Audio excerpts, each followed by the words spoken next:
ತಡೀರಿ ಸ್ವಾಭಿಮಾನ ಇಲ್ಲ ಸರ್, ನನಗೆ ಗೊತ್ತು ನಿಮ್ಗೆ ಇದನ್ನೆಲ್ಲ ನೋಡ್ಬಿಟ್ಟು ಏನಪ್ಪ ಯಾವ್ದು ಕರ್ಸಿದಾರೆ, ಏನ್ ಮಾತಾಡ್ತಾ ಇದಾರೆ, ಅರ್ಚಾಡ್ತಾ ಇದಾರೆ ಅಂತ ನಿಮ್ಗೆ ಆಶ್ಚರ್ಯ ಆಗಿರುತ್ತೆ. ಇದು ರಾಜಕೀಯ ಚರ್ಚೆಗಳನ್ನ ಬದಿಗಿಟ್ಟು ಮಾತಾಡೋದಾದ್ರೆ, ಕನ್ನಡದವರಿಗೆ ಕನ್ನಡ ಕಲಿಯುವ ಹಕ್ಕು ಸ್ವಾತಂತ್ರ್ಯನೂ ಇಲ್ವಾ? ಸ್ಕೂಲಲ್ಲಿ ಪ್ರಥಮ ಭಾಷೆಗೆ ಆಯ್ಕೆ ಮಾಡ್ಕೊಳ್ಳುವ ಹಕ್ಕು ನನ್ಗಿಲ್ವಾ ಅಂತ ಮಕ್ಕಳು ಪ್ರಶ್ನೆ ಮಾಡ್ಕೊಳ್ಳೋ ಪರಿಸ್ಥಿತಿಗೆ ನಾವು ಬಂದಿದ್ವಿ. ನಿಮ್ಮ ಅಭಿಪ್ರಾಯ ಏನು ಸರ್ ಇದಕ್ಕೆ? ಈ ಒಂದು ಮಸೂದೆ ಭಾಳಷ್ಟು ಕೆಟ್ಟದಾಗಿರ್ತಕ್ಕಂಥ ಮಸೂದೆ, ಸಂವಿಧಾನದ ಆಶಯಗಳಿಗೆ ವಿರುದ್ಧವಾಗಿರ್ತಕ್ಕಂಥದ್ದು. ಆರ್ಟಿಕಲ್ 29 ಮತ್ತು 30 ಏನು ಹೇಳುತ್ತೆ ಅಂತಂದರೆ, ಭಾರತದ ಯಾವುದೇ ಪ್ರಜೆ ಯಾವುದೇ ಮೂಲೆಯಲ್ಲಿದ್ದರೂ ಸಹಿತ ಅವನ ಭಾಷೆ, ಅವನ ಲಿಪಿ ಮತ್ತು ಅವನ ಸಂಸ್ಕೃತಿಯನ್ನು ತಾನು ರಕ್ಷಣೆ ಮಾಡಿಕೊಳ್ಬೇಕು.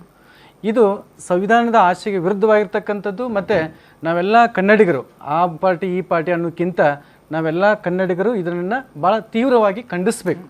ಈ ಮಸೂದೆ ಯಾವುದೇ ಕಾರಣಕ್ಕೂ ಪಾಸ್ ಆಗಬಾರ್ದು.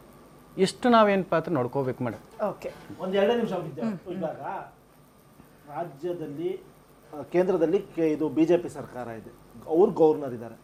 BJP ಅವರು, JDS ಅವರು, ನಡೀರಿ ಎಲ್ಲರೂ ಹೋಗೋಣ ಸರ್ವಪಕ್ಷ ಅವ್ರ ಗವರ್ನರ್ ನಾವು ಮೀಟ್ ಮಾಡ್ತೀವಿ. ಇದನ್ನೇ ಕೇಳಬೇಕು.